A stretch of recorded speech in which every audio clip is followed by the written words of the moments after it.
Hey, vamos a leer capítulo 18, a punta de lanza, Stephen. Y se dan cuenta que tienen que volver a, a separarse de los guaraníes para que los guaraníes puedan crecer. Y se titula el capítulo 18, el final del principio. Jessie y Stephanie debían estar de regreso en los Estados Unidos para comenzar la escuela en agosto. Esa llegó a ser nuestra fecha señalada para la partida. Yo sentía como si hubiera una nube sombría entre nosotros conforme nos acercábamos a esa fecha. Los retos nuevos siempre me alentaban, pero ese era diferente. El único reto que podía encontrar en esa partida era hacer todo lo que pudiera para prepararnos a todos para hacerlo. Ginny parecía sentir la misma tristeza que envolvía mi corazón con sus tentáculos. Por dicha, Sean decidió regresar para pasar las segundas vacaciones con nosotros. Eso nos dio algo emocionante que esperar, sobre todo porque Jessie había decidido regresar a Estados Unidos por adelantado para conseguir un trabajo durante parte de las vacaciones. No me gustaba ver partir a Jessie. Él se sentía muy bien entre los guaraníes y estos se sentían de la misma manera con él. A pesar de ser mucho más alto que ellos, los guaraníes se dieron cuenta que él estaba cortando el pelo como ellos y comenzaba a actuar más y más como ellos. Eso hizo que lo quisieran mucho. Eso y el hecho que les hacía reír. Él y Mincaye proveían una diversión constante. Una noche, mientras estábamos viendo un viejo video que todos ya habían visto, Mincaye se quedó dormido en una de nuestras hamacas. Jessie se acercó en silencio y ató una piola a los agujeros de las orejas. El público siempre de nuestra casa ignoró por completo el video para ver lo que Jessie estaba haciendo esta vez. Jessie ató la piola a una oreja, le hizo pasar por debajo de la hamaca y después por el gran agujero de la otra oreja de Mincaye. Cuando terminó, sacudió a Mincaye, fingiendo entusiasmo, y le dijo en voz alta para que todos de la casa pudieran oír: ¡Mincaye, monos nocturnos! ¡Vamos a cazarlos y comérnoslos! Jessie empuñó su escopeta y corrió hacia la puerta con Mincaye, que lo seguía. Cuando la piola que estaba alrededor de la hamaca comenzó a tirar a las orejas, Mincaye ya tenía demasiado impulso como para detenerse. Estaba sin duda todavía medio dormido. Cuando la piola tiró más fuerte, Mincaye se dio de lo que estaba pasando y se cayó de espaldas para evitar arrancarse las orejas. Por dicha, la piola tiró de la hamaca hacia él y él aterrizó sobre ella y quedó columpiándose y gritando como si le hubieran arrancado las orejas. Todo el mundo se reía a carcajadas y de inmediato comenzaron a dar sus relatos personales de lo que había pasado. Temprano en la mañana siguiente, esta nueva aventura de Jessie y Mincaye salió a la mayoría de las aldeas guaraníes por radio. A los pocos días la gente comenzó a llegar solo para oír al público de Nemompare contar sus variadas versiones de cuando Jessie casi le arranca las orejas a Mincaye. Sospecho que Mincaye siempre supo lo que estaba pasando. De hecho, no me extrañaría si él y Jessie lo hubieran planeado todo. Yo iba a echar de menos a Jessie, pero sabía que le llevaría un tiempo volver a acostumbrarse a nuestro viejo mundo.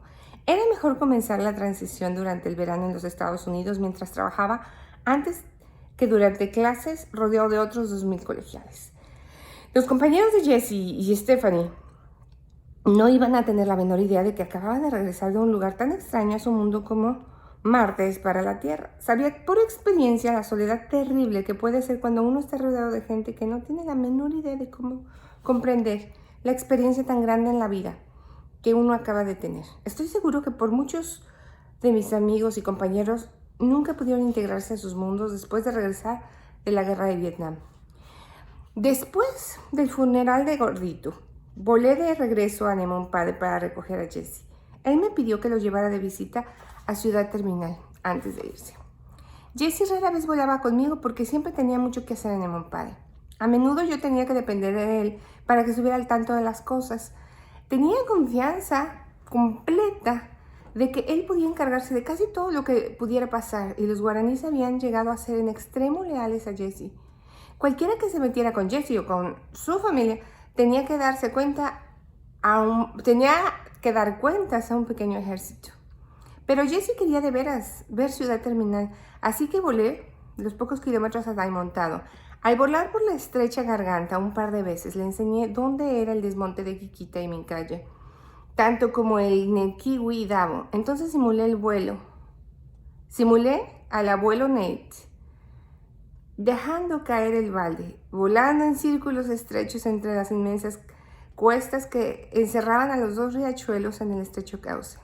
Papá había querido tanto entablar amistad con esa gente de allá abajo y allí estábamos, Jessie y yo, las siguientes 2 generaciones haciendo lo mismo, pero esta vez la gente que agitaba la mano para saludarnos eran nuestros amigos. Con tristeza me di cuenta de que de los más de 2000 vuelos que hice durante el tiempo que pasamos con los guaraníes, quizás fue el único vuelo que hice solo para Jessie. Después de un corto tiempo en Emonpade me di cuenta de que mi familia era tan esencial para nuestro trabajo como lo era yo. Si ellos no hubieran estado allí y el hecho de que ellos mismos se entregaran con tan buena voluntad para esta aventura tan dura, pienso que yo hubiera sido culpable de descuido. Pasé tanto tiempo, esfuerzo y emoción con los guaraníes y sus hijos que sobraba muy poco tiempo para mi propia familia, para mi esposo y mis hijos.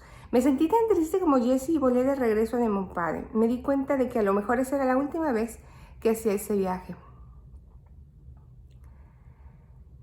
Solo por diversión, seguía hasta pasar el fin de la pista y hacia Canal del Río y abrí todo el acelerador de BTS, mientras su motor rugía alrededor de la curva del río y directo hacia la casa que Jessie ayudó y trabajó tan duro para construir. Antes de volar sobre la orilla junto a nuestra casa me elevé rápidamente, agitando las alas para saludar a la gente que había salido corriendo para ver lo que pasaba. La mirada en la cara de Jessie me dijo que la gente en la playa se había arraigado en su corazón tanto en su corazón tanto como en el mío. El siguiente era el Día de Dios. Iba a ser un día extraordinario. Sean, Jessie y Stephanie pidieron que se los bautizara antes de que dejáramos Emonpade. Los 3 hombres que bautizaron a papá para muerte y después me bautizaron para mí como un símbolo de vida más de 30 años atrás estuvieron en Emonpade para la reunión de los ancianos. Les pedí que me ayudaran a bautizar a mis hijos como lo hicieron conmigo. Todos dijeron que lo veían muy bien. Un grupo de jóvenes guaraníes se enteraron de lo que iban a hacer y también pidieron que se los aepanigüe, o sea, que los bautizaran. Quiero enseñarles una foto que viene aquí en el libro de cuando los bautizan. Viene el bautismo de... Aquí está, miren. Aquí está... Bueno, es que no sé, el bautizo de él y de su hermana está, y en contraste, déjenme ver que se me atora la página. Miren, aquí está. Este es el bautismo de Steve, que fue, dice, Kim y Dawi estuvieron con el grupo que lanzó a mi padre. Ese fue el bautismo de Steve, que es el güerito, miren, ese güerito que está parado con las manos en la cintura, ese es Steve. Y luego dice que muchísimos años después está miren, que fueron los que estuvieron para cuando bautizaron a sus hijos. ¡Ah! Un montón de gente, ¿qué tal? ¡Qué maravilla! En el mismo río que fueron lanzados sus padres. Yo no sé si hubiera sido capaz de eso, pero Dios hace cosas tan maravillosas que yo estoy segura que algo tienes que perdonar y no puedes, porque así nos pasa a todos, pero Dios puede. Vamos a seguir. Dice, el servicio, no, dice, el grupo de Emonpade se reunió en su Wengongi Onco a eso de las 8 de la mañana y nos mandaron el recado para que fuéramos. Por lo general era Tementa Mincaye los que llamaban a la gente para que se reunieran para hablar con Wengongi y aprender acerca de él. Tementa era el maestro principal y por lo general leía una porción de los grabados de Dios y la aplicaba a algún reto práctico para todos que enfrentábamos en nuestras vidas. El servicio duró casi 5 horas. El único descanso vino cuando Odae, nuestro cerdo, se soltó del bejuco con el que alguien la había atado y se nos unió. Todos nuestros perros de cacería, unos cuantos monos y varios pájaros domesticados ya estaban en el edificio. Cuando Odae se apareció, un temerario perro salchicha llamado Dobson lo persiguió por toda la casa larga. Un minuto después regresaron a todo dar con Odae persiguiendo a Dobson. Todos los perros comenzaron a ladrar y entonces comenzaron a perseguir al cerdo Dobson unos a otros. La gente se levantó de sus bancos, comenzaron a regañar a los animales. Winnie había estado en su turno para predicar cuando comenzó el tumulto. Él siguió hablando. Me imaginé que la mayoría de los que estaba diciendo quizás sí se estaba escuchando. Los guaraníes estaban acostumbrados a llevar varias conversaciones en medio del caos. Pero la emoción fue demasiado para Macho, nuestra mascota. El mono peludo que estaba encaramado muy arriba en las vigas del edificio, como siempre lo hacía cuando se ponía muy nervioso, comenzó a orinarse. Nos movimos enseguida para evitar el duchazo, tanto en el lodo y las pulgas de los perros y el cerdo en el suelo. Para ese entonces, Obai también se había entusiasmado y expulsó su asmisque asqueroso. Los hombres comenzaron a reírse, pero las mujeres no. Más bien, agarraron bejucos y comenzaron a castigar con salvajismo a los animales. Pienso que algunos de los latigazos tenían también la intención de que tocaran a los hombres. Winnie siguió predicando. Cuando al fin las cosas se calmaron, las mujeres pasaron jugo de plátano y sopa de cerdo salvaje con yuca hervida. Demente se puso de pie para dirigirse a la gente, que para entonces incluía personas de otras aldeas. Comenzó a hablar de las aldeas donde no había seguidores de Dios que le enseñaran a la gente cómo caminar en su trocha. Estas aldeas como Dicado, Cacatao y Bameno estaban tan río abajo que llevaría días o incluso semanas para llegar a ellas por trocha. Estas y otras aldeas pedían que los seguidores de Dios fueran para enseñarles, pero nadie había ido todavía. Entonces el hijo de Diui, Tani, que perdió un ojo jugando la versión guaraní de vaqueros e indios con cerbatanas y dardos de verdad, y Cementa, empezaron a hablar de la importancia del bautismo para los que están siguiendo la trocha de Dios. Después de una hora de instrucción, Tementa dijo que estábamos listos para llevar a 10 jóvenes a Aepenigui. Por supuesto yo ya estaba hablado con mis 3 hijos. Nos subimos a las canoas, cruzamos el río hacia la playa grande corriente arriba. Le pregunté a Mincaye, Diui y Kimo si me podían ayudar a bautizar a mis 3 hijos. Jaime escribió de los Estados Unidos para decir que también le hubiera gustado participar. También les pregunté si cada uno de ellos podía orar por Sean, Jesse y Stephanie. Pienso que entendieron que debían instruirlos en lugar de orar por ellos. Y Tota murió contento por nosotros, así que nosotros debemos morir por él ahora, le dijo Mincaye a Jesse. Te has puesto en la trocha de Dios, no vayas por aquí por allá, mantente siempre, siempre siguiendo la trocha de Dios. Kimo le habló en voz baja a Stephanie por solo 1 minuto o 2, con delicadeza pero con decisión. Se inclinó hacia ella y observó su rostro en detalle. Luego se volvió a mí y me dijo, ella comprende, eso basta. Kimo y yo sumergimos a Stephanie en el agua, como Mincaye y yo lo habíamos hecho con Jess, como símbolo de la muerte a uno mismo. Me alegro que sea solo un símbolo, Steph. Tenía un entusiasmo tan intenso por la vida que no podía imaginarme la vida sin ella. Me sentía muy complacido por la manera en que aprendió el idioma guaraní y sus muchas costumbres. En la práctica era una guaraní rubia. Además de aprender de los guaraníes, les abrió de veras su joven corazón. Ella comprendía el dilema de la impotencia y desesperanza de los adolescentes de la tribu. Cuando me sentía bien desanimado, ella era la que me hacía recordar que no habíamos ido por resultados. Fuimos por amor y para ser obedientes a los que estábamos convencidos que Dios quería que hiciéramos. Ella era más sabia y más madura que muchos otros de los muchachos de 16 años. Miren, esa frase es sumamente importante si tú quieres ayudar y tú quieres, cuando tú quieres ayudar, tú quieres llevar, obviamente, pues que la palabra de salvación de vida eterna a otra gente, pero más importante es que ellos la tomen, ¿no? Entonces, una cosa es que tú no puedes proveer palabra de Dios cuando tú no estás proveyendo cosas para sus necesidades. Alguien no puede escucharte de Dios cuando tiene muchísima hambre. Entonces se da junto pan para el cuerpo y pan para el espíritu. Pero lo más importante es esto que dice, fuimos por amor para ser obedientes a los que estábamos convencidos que Dios quería que hiciéramos. O sea, fuimos por amor, no por resultados. Es que no esperes ver resultados. No siempre se ven resultados. Muchas veces parece que vas, hablas, dices, das, y al final de cuentas te quedas con esa sensación de, creo que nomás se aprovecharon de mí.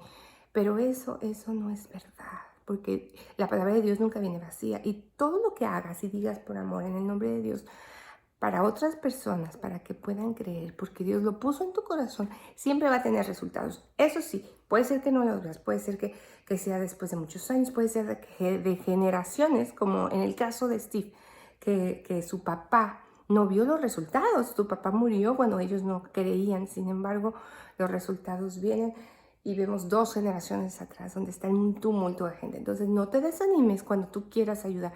ánimo y acuérdate que no vas por resultados, vas por obediencia. Y voy a seguir leyendo, si no les voy a aburrir. El dulce Dewey escogió a Sean Toñay. Dewey para orar podía orar un montón, le encanta orar por todo. A veces deseo que las oraciones de Dewey sean más cortas, pero siempre me sentía especial cuando oraba por mi familia. Esa oración era extra especial. Oncalle, que fue bautizada con Katy, Iwa y yo, estaba con nosotros en ese día importante. Todos deseamos que Jaime hubiera podido estar con nosotros, pero él estaba en planes de casarse y consideró que debía quedarse en los Estados Unidos y trabajar durante el verano. Jessie pudo comunicarnos con él por radio antes de ir al culto de bautismos. Oír su voz nos hizo extrañarlo más durante esa ceremonia memorable. Con tantas visitas guaraníes en Emonpade para la conferencia de ancianos y con amigos visitando de Shell, éramos toda una muchedumbre. Los guaraníes y el padre de familia visitante de Shell se fueron a cazar cerdos. Sentí envidia cuando mi amigo cazó uno cerca de Nemonpade. Yo había caminado por toda la selva alrededor de Nemonpade y no conseguí ni siquiera uno durante todo el tiempo que él estuvo allí, pero me alegré de que tuviéramos abundante carne para la reunión de fiesta de verdad. Esa noche proyectamos la película Jesús, un verdadero drama de la vida de Cristo. Más de 100 personas se reunieron en nuestra casa para ver el diminuto televisor de pantalla de 30 centímetros y 12 voltios. La película estaba en inglés, pero nadie parecía importarle. Los que sabían la historia tomada del libro de Lucas daban una narración continua para los que no la sabían. Yo reduje mis vuelos lo más posible en los 2 últimos meses antes de partir, pero era muy raro el día en que no teníamos que hacer 1 o 2 veces. Y a veces voy a leerlo otra vez porque mis ojos luego no me ayudan. Yo reduje mis vuelos lo más posible en los 2 últimos meses antes de partir, pero era muy raro el día en que no tenía que hacer 1 o 2. Y a veces había otros en los que lo único que hacía era volar. Me encantaba. Casi todo despegue era como carga completo. Lleno era diferente para cada pista y cada condición. Tenía que variar mi carga según el viento, el agua en la pista o la hierba alta. Había hecho más de 2,000 vuelos decolando y aterrizando en esas precarias pistas guaraníes mientras vivíamos ahí. Llegábamos registros minuciosos de cada pista para saber cuánto peso podía cargar en cada circunstancia. Mantener el peso bajo para poder remontar los árboles al decolar, pero lo más alto posible para no desperdiciar cualquier potencial de esta herramienta increíblemente útil a los cuales los guaraníes todavía le llamaban la abeja de madera, o ego. Una noche recibimos una llamada para ir a Tzapino a examinar a una mujer que había estado dando a luz todo el día sin resultados. Dijeron que estaba sangrando un poco. Ese era su 3er o 4 hijo, así que Umanca y Marge nos dijeron que el bebé debía haber nacido sin problema. Nunca pude entender por qué querían que yo los atendiera en partos difíciles, pero me dijeron que fuera Vaneki o tan pronto haya luz. Así lo hice. Cuando comencé a acelerar para el despegue, la neblina nocturna de siempre apenas estaba levantándose del suelo de la selva. Tenía que ir a Tzapino antes de que la neblina cubriera los árboles y la pista. Tenía suficiente combustible para volar alrededor de la neblina hasta que se desvaneciera, pero la gente de Tzapino me quería allí lo más pronto posible, así que quise ganarle a la neblina. Cuando le abrí todo el acelerador a BTS, la baja presión fuera de la hélice hizo que el aire se enfriara y que el vapor de agua se condensara. Eso formó un túnel perfecto de neblina que envolvió a la avioneta hasta que reduje la aceleración después de remontar los árboles. Era como volar a través de un pasillo redondo de nubes esponjosas, con la entrada del túnel siempre delante de mí. Me dirigí a Tzapino y vi uno de los paisajes más increíbles que jamás había visto. Debajo de mí, la selva estaba cubierta con un manto de nubes suaves tan delicado que parecía romper entre las copas de los árboles más grandes mientras yo me movía sobre ellos. Mientras se movían sobre ellos. Al noreste estaban 6 montañas majestuosas, cubiertas de nieve, elevándose contra el azul oscuro del cielo de la madrugada. Se veían tan cerca como para sacar las manos y tocarlas. Por lo general, la neblina que se levanta oscurecía esas montañas hermosas que yo había escalado cuando estaba en la secundaria. Esa mañana yo estaba en el aire antes de que la neblina. En realidad me alegré de no haber tenido conmigo la cámara. Algunas visitas excepcionales se recuerdan mejor en la mente. Todavía puedo ver con claridad esas montañas en mi memoria. Sin embargo, no había tiempo para platicar. Zapino solo está a 3 minutos de vuelo de Nemompade y la pista es más corta de lo que se espera. Nunca me había elevado más que esa cuesta en el vuelo corto. Volaba haciendo una conveniente V encima de las cuestas y ya en la línea para aterrizar. El calor del río que cruzaba al frente de la pequeña pista parecía mantener el aire claro sobre él. Cruzando el río, volé, rozando los juncos de plátano entre el río y la tierra firme. Toqué la tierra en los primeros 15 metros antes de que la pista ascendiera una corta pero empinada colina. No había manera de dar otra vuelta en esa pista, así que la colina ayudaba a detener la avioneta. Me encantaba esa colina de verdad. La mujer guaraní que fui a ver, estaba tan débil que todavía estaba acostada al fondo de la canoa que su esposo empleó para llevarla hasta la pista. Cuando aterricé, le hice un sinfín de preguntas y la examiné brevemente antes de llegar a la conclusión de que no estaba efectivamente de parto. Pero no soy partero y no quería correr ningún riesgo. Llamé al doctor Patton, mi entrenador médico personal del hospital de Shell. Cuando le dije lo que había encontrado, él estuvo de acuerdo en que la mujer quizás no estaba de parto en verdad, aunque había tenido varios niños y ella pensaba que lo estaba. Sugerí llevarla por aire al hospital. Cuando llegamos ahí, él confirmó mi diagnóstico y me preguntó si quería hacerlo. Por lo general recibía más instrucciones por radio, cuando no sabía qué hacer. Aquí tenía una enfermera entrenada para ayudar, una silla, instrumentos estériles y un instructor dándome consejos. La bolsa amniótica de la madre se sentía como si hubiera hecho Goodyear. Sin embargo, una vez que se le rompieron el parto, progresó como la madre esperaba. Ella empujó una vez y yo agarré a la criatura, aspiré la nariz, la boca de la criatura y se la dimos a la enfermera para que ella pudiera atar y cortar el cordón umbilical. Se demoró como 5 minutos para que la placenta saliera y yo salí para hacer algunos recados antes de recoger a la madre y a su nuevo hijo para llevarlos a la avioneta de regreso a casa. Las madres estadounidenses hubieran esperado un poco más de tiempo para descansar. La de la selva quizás también quisieran un poco más de tiempo para descansar, pero allá he visto a madres saliendo a trabajar en sus huertos a la hora de dar a luz a un bebé. Una madre que estaba ayudando a su esposo a avanzar con Pertiga en su canoa en Nemompade no pudo aguantar más. Su esposo se detuvo en un banco de arena para que ella diera a luz. A los 5 minutos estaba de regreso en la canoa y una media hora después llegaron de Nemompade. La madre estaba empujando la Pertiga sentada. No sé si era porque le dolía pararse o porque tenía que sostener a su nuevo bebé mientras ayudaba a empujar la Pertiga. 4 días más tarde tuve otro vuelo emocionante que también terminó en el hospital de Shell. Volé para recoger a un padre que visitaba a su esposa Yodoki en Guamono. La pista allí es ancha y desusadamente plana, pero es corta y termina contra una colina empinada. Traté de convencer a los guaraníes de Guamono que extendieran la pista por esa colina hasta un lugar llano, como en unos 30 metros más arriba. La pista servía bien para aterrizajes, pero era tan blanda que difícilmente podía hacer que el avión comenzara a acelerar para despegar. Podía llegar a una carga completa en Guamono, pero no decolar una gran cosa.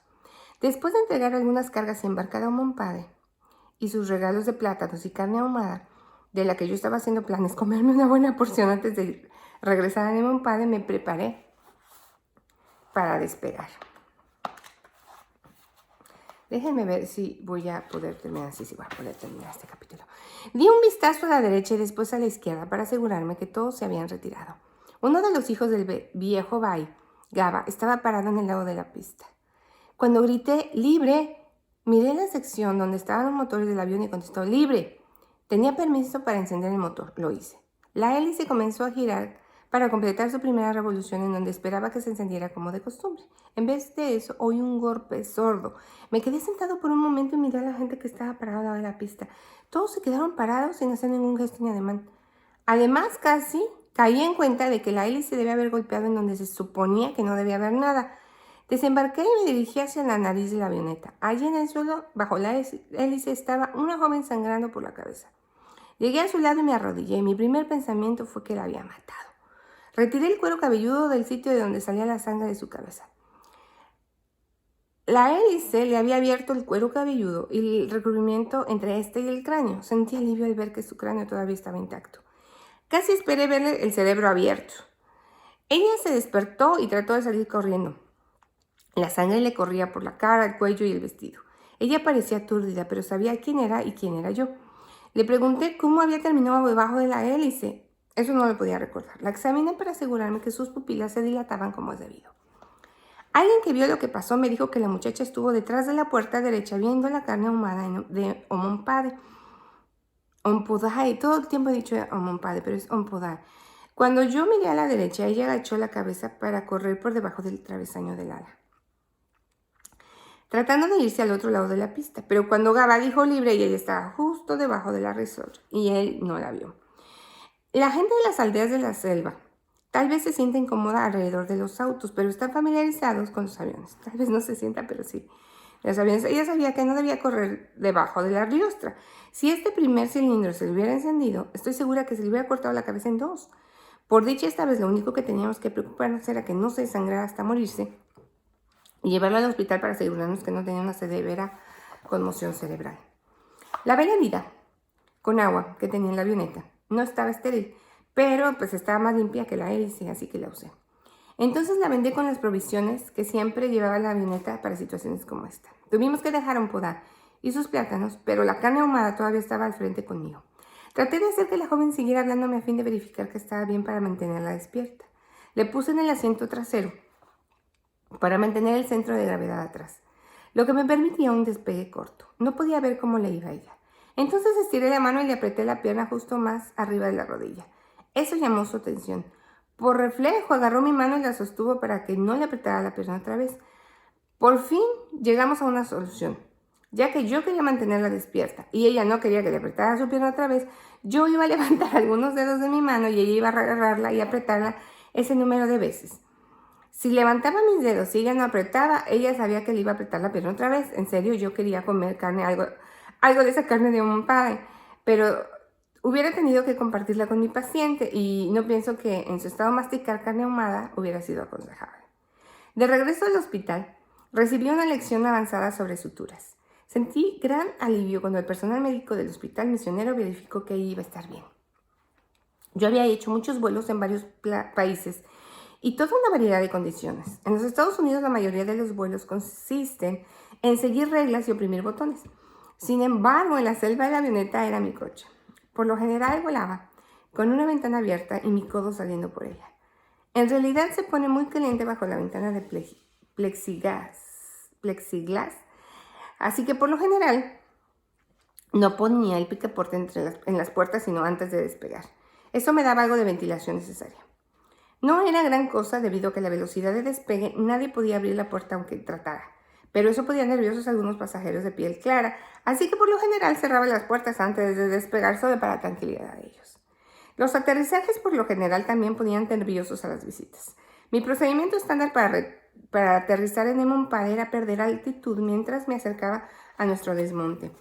Descendía por debajo de las crestas en los dos lados nuestro pequeño valle.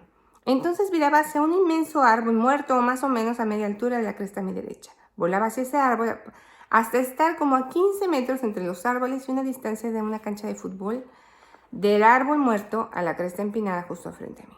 En ese momento daba la vuelta cerrada a la izquierda y bajaba la nariz. Para los no iniciados se veía como si fuéramos a chocar derecho contra la cresta. Y cuando daba esa vuelta a la izquierda se veía como si estuviera cayendo en picada hacia los árboles. Lo que yo no podía ver, sino hasta que daba la última vuelta del canal estrecho que se abría por entre los árboles al frente de nosotros. Los árboles eran tan altos y la pista tan angosta que de lado no se podía ver que hubiera algo delante de nosotros que no fuera selva tupida. Siempre cometía el mismo error cuando llevaba visitantes. Suponía que cuando mis pasajeros vieran nuestra pista se tranquilizarían. Por lo general, eso no pasaba. Cuando veían aquel abismo estrecho entre esos árboles gigantescos con un par de surcos lodosos en medio, casi siempre se asustaban.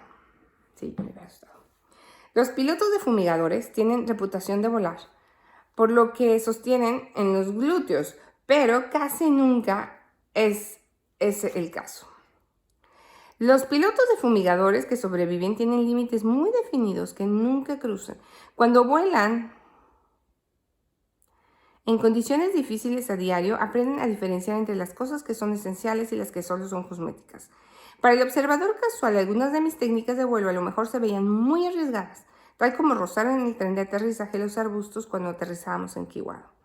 Pero los arbustos en el extremo del aterrizaje no eran peligro. El peligro era seguir de largo en el otro extremo de la pista corta y acabar en el pantano y en los tocones. Cada vez que despegaba de esas pistas cortas, corría considerable riesgo. Era un riesgo calculado pero justificado. La gente tiene que hacer eso todos los días en todas partes del mundo. Los pilotos en los primeros días de la Segunda Guerra Mundial tenían una expectativa de vida de apenas unas horas en el aire. Por un tiempo, las tripulaciones de bombarderos podían esperar un promedio de 2 misiones antes de morir, pero de todas maneras iban. Cuando estábamos en la selva, a menudo tuve que hacer cosas que no están escritas en ningún libro regular de procedimientos para operar. Una tarde, cuando aterricé y descargué en Monpade, Ginny me estaba esperando en la pista. Con frecuencia lo hacía así para que pudiéramos conversar mientras caminábamos de regreso a casa. Había tan poca privacidad en ella que estábamos más solos en la trocha que en nuestro dormitorio. Nos sorprendieron muchas veces besándonos, pero los guaraníes solo sonreían. Ginny me vio desembarcar a mis pasajeros. Al acercarse me preguntó, de todas maneras, ¿cuánta gente tenías contigo ahora? Tuve que pensarlo. Había un hombre en el asiento del copiloto con su pequeño en las piernas, tenía 2 madres en el asiento de atrás con hijos de sus faldas y un niño de 10 u 11 años en un cinturón entre las 2 mujeres. 8 personas en una avioneta de 4 plazas. Por lo general no era así, pero tampoco no era raro. Sin embargo, yo era meticuloso en cuanto al manejo de combustible. Lo almacenábamos en tambores bajo la choza al lado de nuestra hangar de paja. Le enseñé a Temente cómo succionar el combustible del tambor a un recipiente de 5 galones, del que vertíamos a un embudo y a través de la gamuza se preparaba cualquier agua que se hubiera condensado dentro del barril y goteado en el combustible de la avioneta. Estaban haciendo un promedio de un aterrizaje y un despegue por cada 8 minutos de vuelo. Eso es mucho para una avioneta. Si no tenía cuidado, las cosas podían empezar a romperse y no tenían margen para errores en donde yo estaba operando. Solo una vez, en 2.300 vuelos, el motor de BTS perdió una explosión. Fue apenas eso, un instante cuando apareció que un par de cilindros que no hicieron su explosión. Mi corazón de inmediato saltó, mi adrenalina se elevó y se me secó la boca. Quizás fue una gota de agua en el combustible, pero donde había una gota podía haber más, o una taza. Al despegar eso sería fatal. Una vez que Temente comenzó a llenar de combustible la avioneta, me sentí más cómodo poniendo mi vida en sus manos como si fueran mías. Él todavía no tenía mucha experiencia, pero tenía menos distracciones con las cuales batallar. Cuando les dije a los guaraníes que tenía que irme, les fue muy difícil recibir la noticia. Con el paso del tiempo se resignaron, pero conforme parecía que a ellos se les hacía más fácil, para mí llegó a ser más y más difícil. Seguía pensando, estamos felices aquí y nos sentíamos tan importantes. Por fin he superado el sentimiento de que soy lo que hago y sé que no nací para ser un hombre de negocios, así que ¿para qué irnos? Entonces recordaba que nos estábamos yendo para bienestar de los guaraníes, no para el nuestro. Debo haber tenido esa pequeña sesión de preguntas y respuestas conmigo mismo como 100 veces. Ginny y Stephanie luchaban con los mismos asuntos. Vivir con los guaraníes no era divertido en sí mismo. Pero esa gente de la tribu, que nos querían y confiaban en nosotros, vivían con un gusto que hacía difícil imaginar no poderles dar un pedazo de vela por la noche, o ver videos con ellos, o dejarlos dormir en el piso, dormir en el de ellos de vez en cuando. Era difícil pensar en una vida en la que no había que cazar o pescar, o tener el gozo íntimo y personal de servirles de médico o llevarlos en la avioneta, o ser familia de ellos. Ay, ¿qué tal? Qué impresionante, dice uno, voy a salvarlos y ellos me salvan, ¿no? Dios es bueno y siempre nos da recompensas cuando nosotros nos entregamos a Él. Y en este caso, miren, no sé si ya les había enseñado esta foto. Este es Steve con los hombres que mataron a su papá. Y bueno, que mi calle es este de aquí, miren. Mi calle es este de aquí. Que es como el que lo cuidó como si fuera su abuelo. Y bueno, nos vemos en el próximo capítulo.